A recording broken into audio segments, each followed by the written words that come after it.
Do what?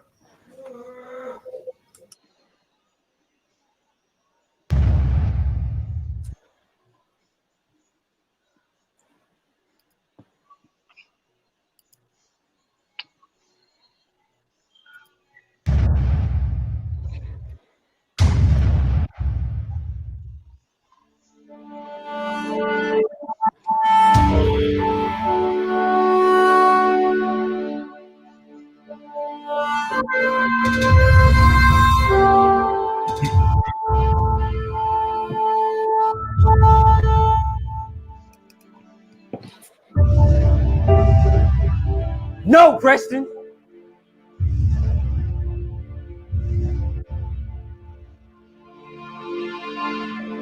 Not like you.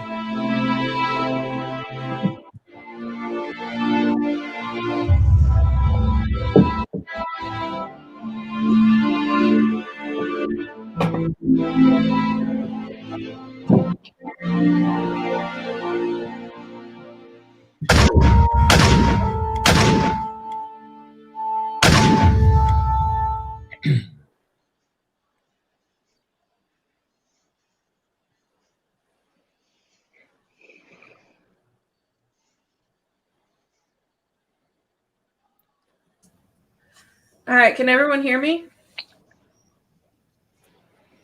Awesome.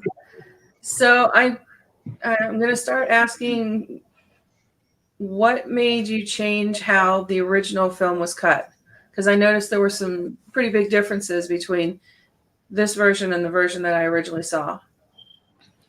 So yeah, no, that's a great question. So what we ran into was, especially for Roger, his first scene, we originally had a lot of dialogue in there. What we realized as I sat down with the editor is that we didn't have the reverse. We only had one side of the scene. So, despite checking the video card and all of that, at the end of the day, we realized we didn't have a reverse. So it didn't make sense. And to be honest, I'm okay with that, because now Roger's character gets to live on, right? Should we do something going forward? And there were some other edits that were not in the original draft. It really came down to continuity of the storyline. And guys, again, remember, my initial want for this was to push this to a limited series, right? So what we just saw in the first half, you notice that it was this, it seemed like the pace was a little bit slow. It was that way because we were intertwining 4 different storylines, right? So now, hopefully, the intent is to get this up into distribution on a limited series. So, we chose to focus on Jabri, on his character, and, with Josie's character as the first episode, second episode. There are a lot of storylines here that we need to revisit, right? What's going on with Indiana, right? What's going on with his cartel, right? He made it very clear that his stash house was raided initially, right? So what happens now that has happened again? What happens with Brady, right? In his storyline, he was raised by the Graham's character, right? So, what happens with his relationship with her? What happens with Reggie's character, right? I mean, he's getting ready to go to college. Does he stay in college? Does he go to college? The real creepy guy, I call him creepy guy, Todd Schwarry. I love him. I love Todd. In that bar scene, he's flirting with the bartender. That's a Russian, storyline that I want to build, that I had mentioned to Indiana right before the story started. I envisioned his granddaughter getting kidnapped by that division and sold into sexual slavery. So, I wanted to do a film that was based on real events that were happening in Atlanta. If anyone wants to Google Flacca and Sixth Street in Atlanta, feel free to. The prevailing theme here was Black Lives Matter. And again, I want everyone to remember, I wrote this in 2016. We shot it in 2016, 2017. I think that the time is right. That's why I wanted to sort of dust the film off, sort of do some re-edits and get it into the film festival. And I am really happy that we were not only accepted, but we're a finalist at this point. So Charlotte Capers, guys, go give a review of the festival. She and her team have been absolutely amazing at pulling this together for us. So I just wanted to thank everyone on her team and on our team for being on this call.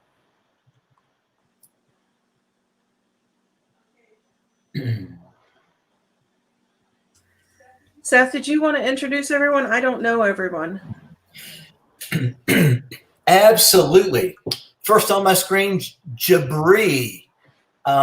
He played the very tragic character of Preston Pop Rocks. When he and Josie played his brother Reggie. I'm sorry, I'm gonna derail the conversation. I have to tell the story. They came into audition on the same day. They were literally back to back. And I had auditioned separately, and then I wanted to throw them in a scene together. And it was just, they just knocked it out of the park. And it was a situation, I've been in those situations that I've auditioned someone who was perfect for the role and I had no shot. For Jabri and Josie, they were literally perfect for the role of the two brothers. So Jabri was Preston Pop Rocks. Moving, if you see the sort of matrix, Joseph Ruiz, my brother. I met Joseph on another film shoot. He was the gentleman who pulled together that amazing official video that we saw earlier. Joey, I literally cannot thank you enough.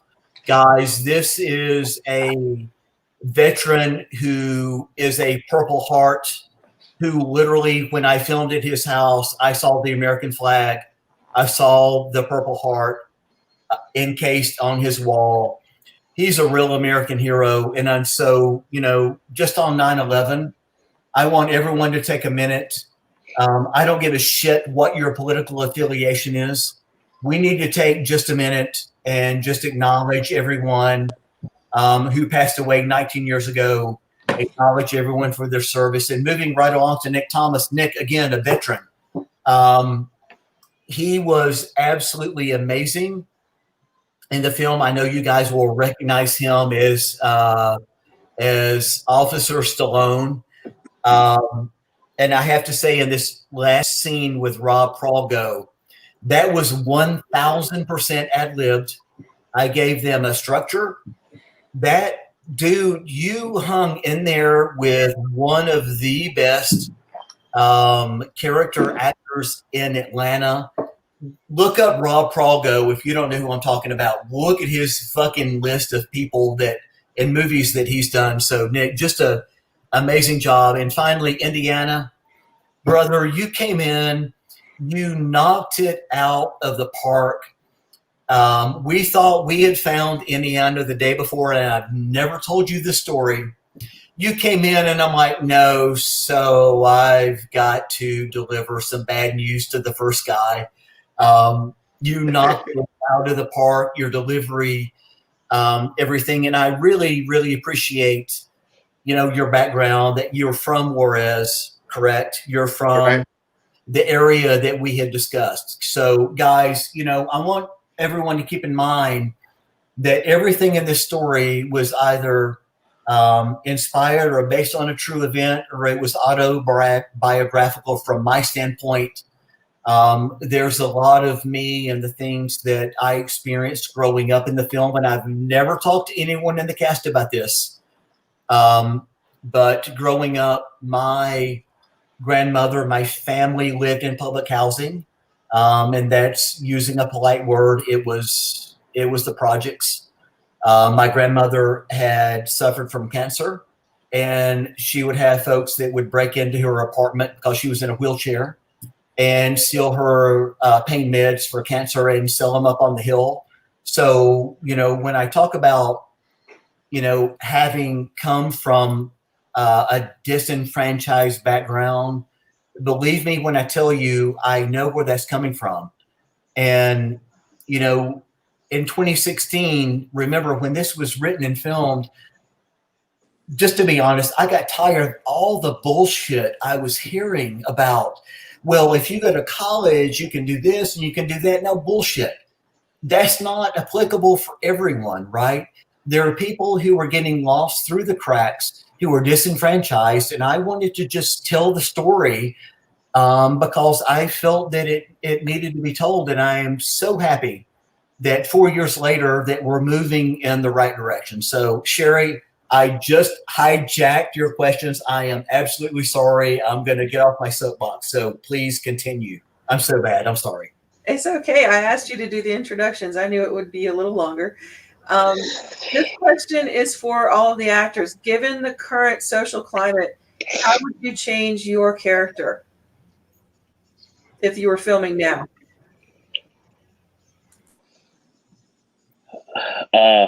I'll take it first. I'll go first.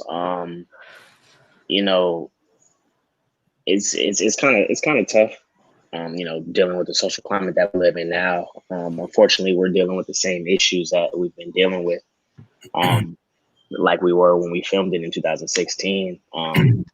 So when I was filming it back then, I was able to exude real passion, because it was, real life events that we were dealing with. So when I got the script, I already knew that I was able to connect with it because, like I said, we're dealing with the same events in real life. So I was able to make that personal life connection. So if we were to film it now, 4 years later, I feel like it would just be even more passion, and even more fire, and even more drive because, like I said, it's unfortunate that we're still dealing with it now. And the fact that we're still dealing with it now is what would make me even more passionate about it. It's obviously a topic that needs to be addressed even still. It's a topic that people need to know about. I don't know if anybody doesn't know about it by now, because obviously it's all over the nation. Everybody should know about it. But, it's good to make films like this to showcase that, because, we got to get the word out. We got to get the message out. Like Seth mentioned earlier, the overall message is Black Lives Matter. So, to answer the question, I just feel like it would just be a lot more passionate, a lot more fire and drive when filming it, only because we're still dealing with the same thing. So, yeah. So Nick, you're up. Well, I kind of took it there. Kind of hard to follow that one, but I think that's nail on the head. In 2016 when we were filming this, I was still a police officer, and I started policing, years before that. And, you start day one on the job and you're like, I'm going to go out there and do everything amazing that I can do. And then as time goes on, you start to see, people, especially, you start to see coworkers, you start to see people you work with go awry, go the wrong way, or do the wrong things. And it's, it's something that, in today's climate, it's something that's been going on for a while. And I think that, taking today's climate with this movie, moving it to now, I think being able to portray this part, it would definitely have a lot more passion behind it, just because, there are some incredibly, incredibly bad apples out there. And, I think the purpose of Nick Stallone was to, show that, yes, there are bad apples out there, but there's also still apples who, still give a shit, still believe in what they do, and still believe that everyone is just as important. Still believe that everyone is, human beings. And it's definitely as far as any role goes, this one hits definitely close to home because it's almost biographical. Started out as a rookie cop, was a narc, did UC stuff, did SWAT stuff, did all of it, and along those journeys, I met some incredibly amazing people. I also met some incredibly shitty people. A lot of those shitty people were the same stuff I did. And then some of the best people I ever met were people I wasn't supposed to like, and vice versa. And definitely, again, filming it today, be a lot easier to relate still, but definitely a lot more passion. Not to say that we didn't bring a lot of passion when we filmed it. So nobody's accusing you of being less than passionate. How about you, Indiana? Well, for me, this is going off of a lot of what I grew up around. I grew up around that kind of brutality with the cops in El Paso. I grew up with the gangs working together. When someone came in and took over, were brutal, all those things. So I was drawing from something that's been going on in my life personally for almost all my life. This Black Lives Matter movement has been, I guess, a part of my life one way or another for many, many years. And right now it's just coming, it seems to be at the top of it as far as people becoming aware. And this is a great message we're telling right now. We're sharing the story in a way that people can relate. And I'm very glad to be a part of it that way. Okay, so my next question is for Seth. What was the hardest part of having been the writer and the director of the film and then also acting in it? So, again, I haven't told anyone this. There was so much backlash from just casting the film. So the initial casting director put out castings and then came back to me and then was like legit asking me why I felt that I could write a story that would be impactful for people who are non-white. And I'm just going to be real honest with you. That hurt, and it was a bit of a blow. But at the end of the day, I actually, and no one on the cast knows this, I've never talked about this, I put together a focus group that had all ages from every demographic, and I showed them a rough cut of the film. I showed them a script and said, would you have an issue if we film this? And, I felt that it was important to get buy-in from, all the folks who were involved from all the demographics. From a directing acting standpoint, it's always hard, right? Because at the end of the day, either your directing or your acting is going to suffer. Going forward, I've only done one film since this one where I was the writer, director, and actor. I will not do that again. It spreads you out too much, right? And it's difficult, right? So the circulating joke on the set of Bound for folks who were filming, 4 or 5 days was I was the only person who didn't know their lines. Ironically, that's a true story, right? You pay so much attention to direction in the writing, and there wasn't a lot of rewriting that was going on. But I had sent a message to everyone. The last 2 scenes I was involved, I shot listed. I wanted to make sure that it was exactly the story that I wanted to tell. So, it was just a thing of being spread really thin. Luckily I had a great cast who came in, knew their lines. I don't think I heard line call, but maybe 3 times the entire filming, except for me. I probably had 10 times that much. I'm just being honest. But I appreciate everyone picking me up specifically and look, buying in. Like, Jabri, Indiana, Nick. I realized that when you saw the script, I mean, I really appreciate you guys buying into the concept because, what does a middle-aged white guy know about what's going on in other demographics? But, as I mentioned, part of the film is autobiographical. So, I just wanted. So here's the thing, right? So soapbox again. I think that a lot of times writers and directors are pigeonholed into why are you not writing or directing from this point of view or this point of view. For this film, I wrote and directed from my point of view. These are things that were inspiring to me from true events. They were inspiring to me from an autobiographical standpoint. That character of Brady is really me. I grew up in a household where my uncle was abusive to his wife and children.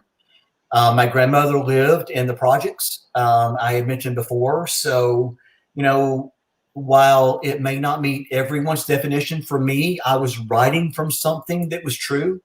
And I'm just happy that I had a cast that would embrace it, right? And just go for it and just hope that from their perspective that the end result would be what it was. And I am extremely proud of this film.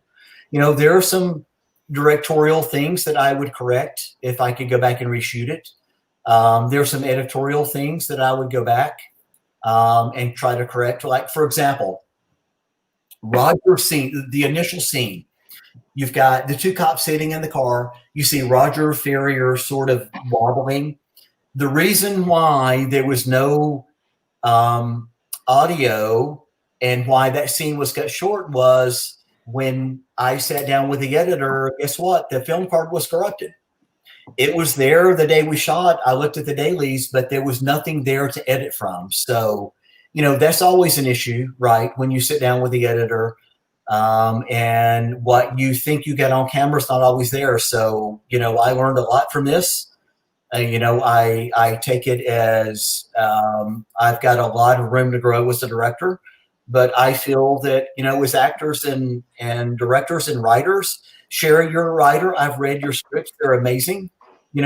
We can only put out what we want to put out and, hope that people accept it or we get better. So I thank everyone for being around me. I succeeded because I had a strong supporting group. So, yeah, I mean, that's kind of what that is.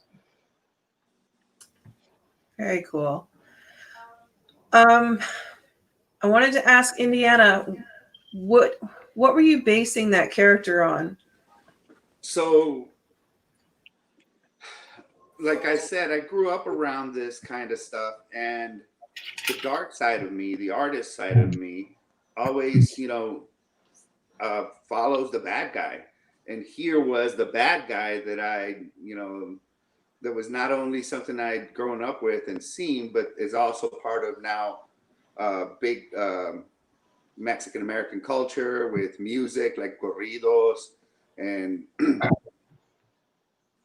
movies about the cartels. And now there's a bunch of TV series and those things. And so being a part of it in just my cultural experience, but then also growing up with it, it was fun for me to play the bad guy because I knew what's scary, or at least what I feel is scary coming from that. And so it was, it was like the assassins for the cartels. That's how they are, and that's what I was keeping in mind. But I really enjoyed doing that. So, Indiana, I just want to follow up. There was a scene that we cut from the film. It was Anissa. So, by the way, guys, Anissa is a flat out badass. I had posted to everyone. She was like literally, I met her on another set. She was teaching UFC moves to the lead actress. So, fast forward, there was a scene that did not make it into the film because I wanted to use that for a series, and it's your guy you're playing poker with, and it's Anissa slapping on a wig. She hops out of the SUV. She like pops down the staircase, and she's going to Miss Molly's house. Right, that's the scene that I cut out of the film. To your point about the assassins, man, I mean that shit's legit. I wanted to pull that out because I wanted to have a teaser, right? Should we be able to get picked up for a series? And that's really, really where I hope we go. So I'm so glad you said that, because that was exactly why that scene was pulled out. And again, you guys don't know this, but that scene with her was incredible, but we pulled it out for that very reason, to have that as a teaser for whatever the next episode would be. Yeah, I like that. That's great.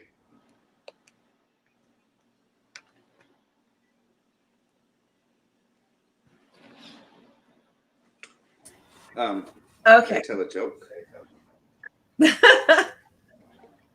You'd probably be better at it than me.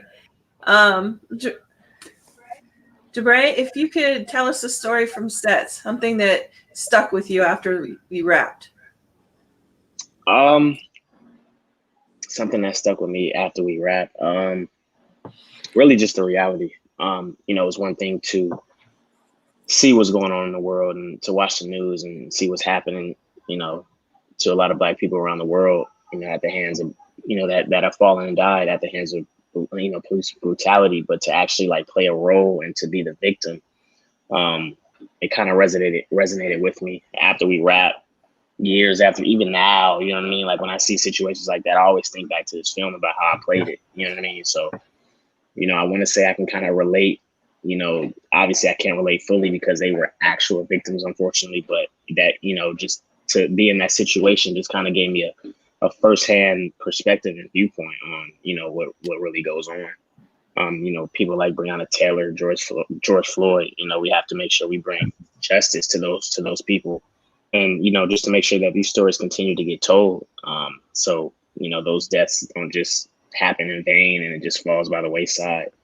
You know what I mean? So we just have to continue to make stories like this. So that's why I definitely commend Seth for writing and directing this and, getting this story out there, because a lot of people need to wake up and realize what's going on. We have to, it's a lot of reform that needs to happen, from police reform, education reform, defunding the police. A lot of things need to happen, to change what's going on and to change the narrative.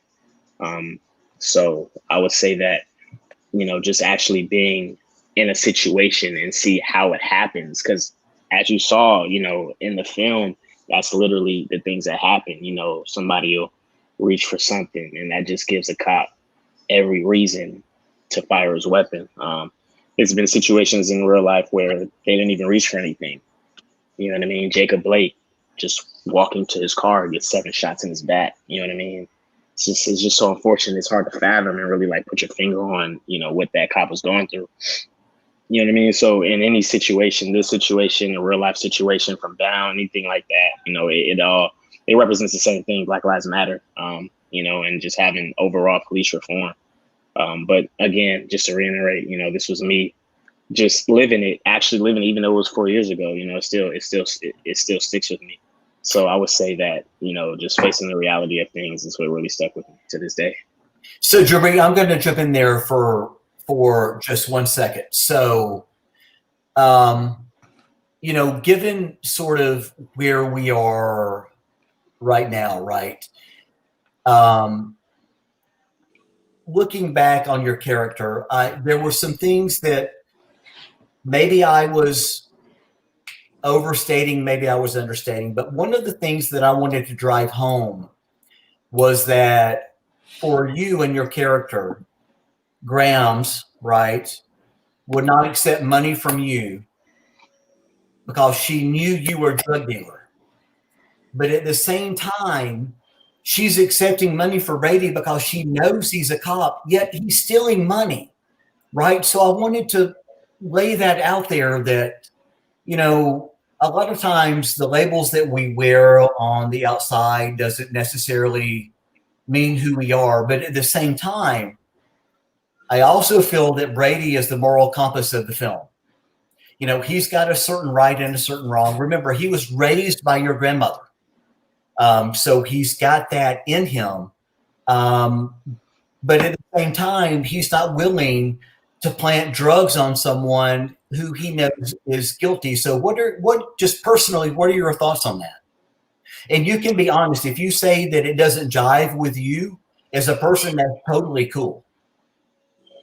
You know, with Graham's character and, you know, Preston and Graham's relationship was you know, it was a little shaky, a little rocky.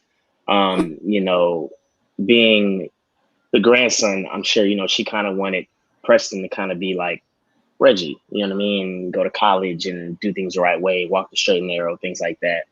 You know, at some point, Preston deviated from that and he began to follow in the footsteps of his father and do his own thing. So I think a lot of the, you know, in the relationship, Graham's kind of wanted to show Preston that I don't want your money, I don't really support what you're doing, and kind of wanted to give that extra love and support to Reggie just to kind of show that what you're doing isn't wrong, what Reggie's doing is right.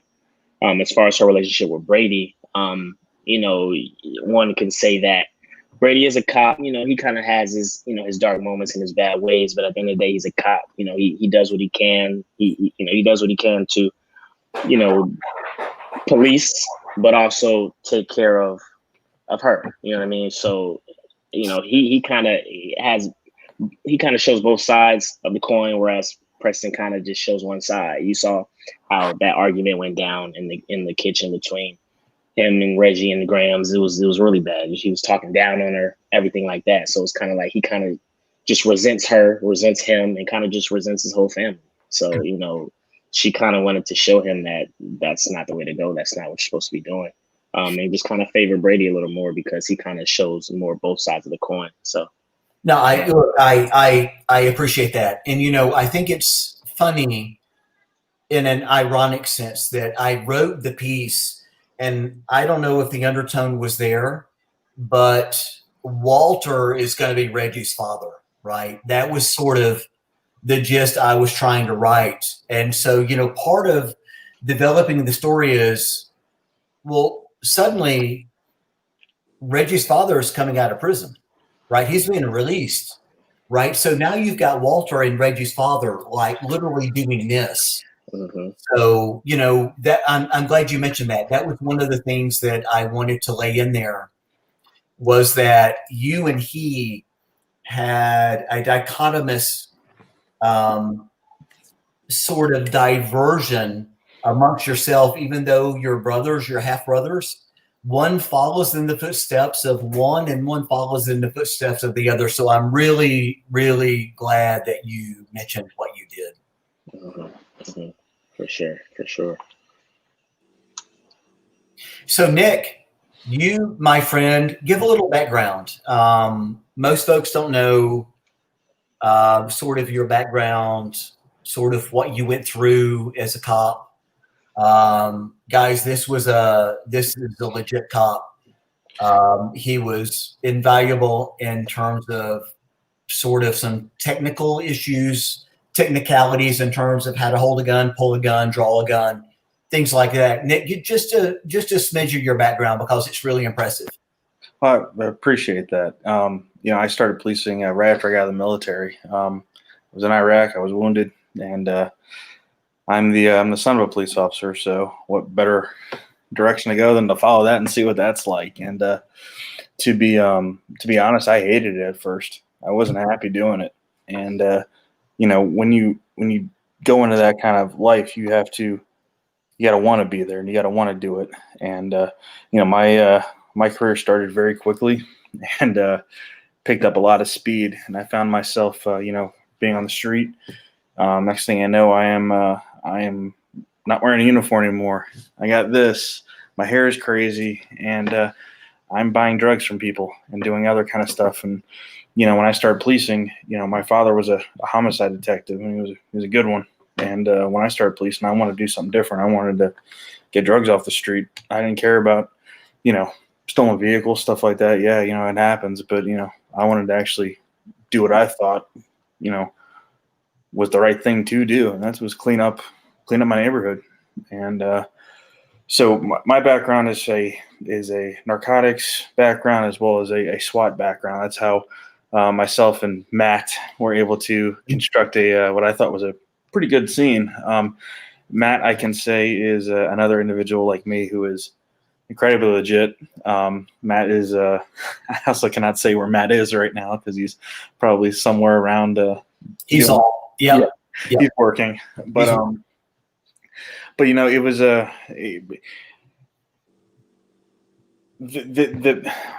my story related to this movie a lot, just in the fact that you have somebody, take Moretti and take Grady, put them into one, and you have an incredibly stressed out officer who is riding that fine line of doing what they think is right versus what the law says is right. And I think Brady, the character, I thought Seth did an amazing job of telling that story, showing that struggle with Brady that, yeah, the law says this is right, but I know it's wrong. And then the law says this is wrong, but this is the right thing to do. And, I think that story was told very well. But anyways, not to get too far off the background there. My background is a tactical and a SWAT background with a lot of time in the field, a lot of time in a black and white, a lot of time dealing with the community. And, that's the one part I do miss is being in the community, actually, seeing people and making an impact and taking pride in the fact that, you see a lot of terrible things going on and taking pride knowing that I did it for a decade harder, better, and I didn't screw up at all. And, that's my background. Sorry. So just to interject here, just real quickly, I know we're running out of time. So Nick, after that final scene, Jabri, with you and your final scene, he was literally unapproachable on set. It really impacted him. So that was an indication as a director that we're doing the right thing there. So Nick, I just appreciate your honesty and candor, and just being straight up with me from a cop standpoint, a real cop standpoint about what would happen, how this would flow. And number one, thank you for your service. Thank you. Secondarily, I appreciate your honesty on set. It was all over your face. I just appreciate that. So I just want to thank you for that. Thank you.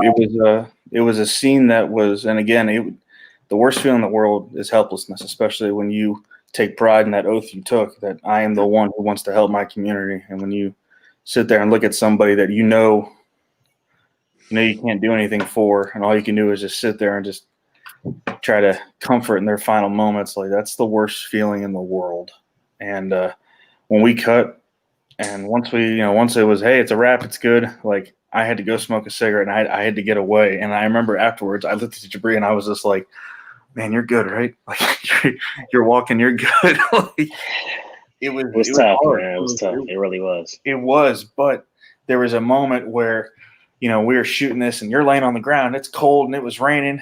And we had a moment where it was just like, we both don't ever want to be in a position like this ever. And if we can stop people from being in positions like that, that's the point. That's what we want to do. And, it was, out of all the scenes, that was the hardest one. The interrogation, though, that was the funnest one.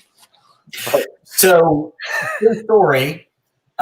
Nick, Jabri, you guys just killed it. Literally, Jabri, in your scene. So getting back to Nick for a second, I commented on this, but I just have to say it one more time. So Nick shows up with Rob Prago, and anyone who doesn't know Rob Prago, Google him. He is like a legit Atlanta actor. He is a professional actor who makes his living from acting. I threw him and Nick in a scene, and I'm like, here's the background. You guys ad-lib it. And it was so well done. Thank you. That here's the thing about ad-libbing, right? When you've got cuts between here and here, everything has to match, right? Because if the dialogue doesn't match up, the person responding is going to sound like weird. It was so well done, Nick. I got to be honest, man. That you blew me out of the water. That was 100% ad-libbed. Man, that was on the fucking money. It was so well done. Seriously, it was so well done. Thank you. It was that's actually I believe it was the fourth time I've worked with Rob. He's he kind of remember right before we started rolling, he kind of looked at me and was like, "Ready, kid?" And I was like, "Yeah, man, let's do this." And it was definitely a highlight moment. And being in the room with the doctor who examined Tom Hanks, was like, yeah, this is a big deal. Don't fuck it up. Yeah. But Nick, here's the thing. It's about the thing about being prepared. Mm-hmm. You know your character. Exactly. That's your character. Do your homework on development. Just doing your homework, man. I mean, so from any actor who's watching, do your homework for your character. If you can get in touch, Jabri, you were on the point. Josie was on point. Oh yeah, everybody on point. Jason Louder on fucking point. Know your character. You can stand up against any actor on the face of the planet, man. It doesn't matter how good they are or what their IMDb ranking is. You guys can stand against anyone in the planet because you knew your characters that well. So again, Indiana, you too, man. You just knocked it out of the park, man. I'm so thrilled, and my deepest desire is that we can get picked up and we can get funding for a full season, because I've got stories still to tell. I literally have 3x5 index cards on a wall that has the first 8 episodes lined up. Jabri, don't think you're dying that early. I've got plans for you, son. So you're going to be around. Don't think that you're done. I have plans for you, my friend. I can't watch Jabri die again. I can't do that again. Man, I have to live on. Trust me. Absolutely trust me. Okay. Cool. Sounds good. I do have to say, though, Indiana, if it ever comes time to where you do have to start a criminal underground, I'm going to work for you, because you're like, no doubt. I'm with you, man. Yeah, man, I definitely do hope that we get picked up, because we got stories to tell. We got messages to send. You know what I mean? It's not just your cliche story that you see on every network. No, like these are real messages. You know what I mean? So I hope, people and distributors and viewers and everybody can kind of, receive what we put out, and, we can go from there. It's the all of first us step, here man. are storytellers, and this is what we do. And with good stories, hell yeah, we can make a good impact. Exactly. For sure. All right, Sherry, back to you. I totally hijacked you, and I'm so sorry. It's okay. The last thing that we want to do is let everybody know how you can be reached. What's the best handle, location, etc.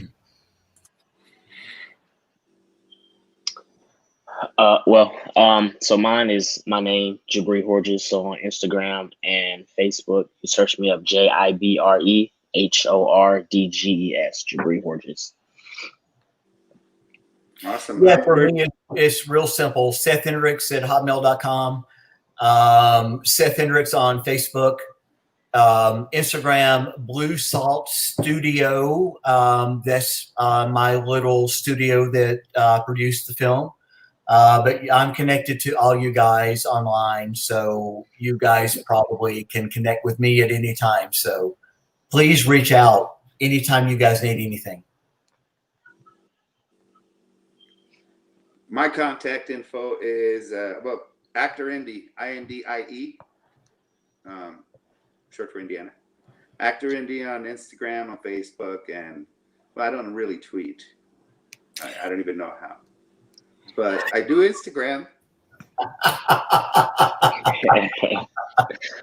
Well, I don't tweet either, but I've actually been kind of in the low and slow life. So if you want to get in touch with me, I would say go through Seth Hendricks or go through and just put attention to Nick M. Thomas. And either way you reach Seth, you're going to reach me. So. I got you, brother. I got you. Got to get you an Instagram page, Nick. Hey, man, I'm living the low and slow, man. I'm quiet now, man. Hey, I don't blame you, man. I don't blame you. I got a name tattooed on me now, so I'm gonna. Oh, okay, all right, Mary Life. All right, man. It's amazing. I'm happy as hell, but still like telling the stories. All right, Good guys, to hear, that's man. it. We're gonna have to wrap up. So everybody, wave goodbye. And check out the film, you guys. If you didn't get to see all of it, you got to see it. Definitely. Justice for Thanks, Breonna everyone. Taylor. So if we don't get picked up soon on distribution, it's going on Amazon Prime. I already have all the subtitles, all the closed caption. I'm going to give it 4 weeks. We don't get anything, we're going to go on Amazon Prime so everyone can get exposure. So I'll keep everyone in the loop on that. That's awesome. Sounds Thank good. you. All right, thank y'all. Thank everyone so much.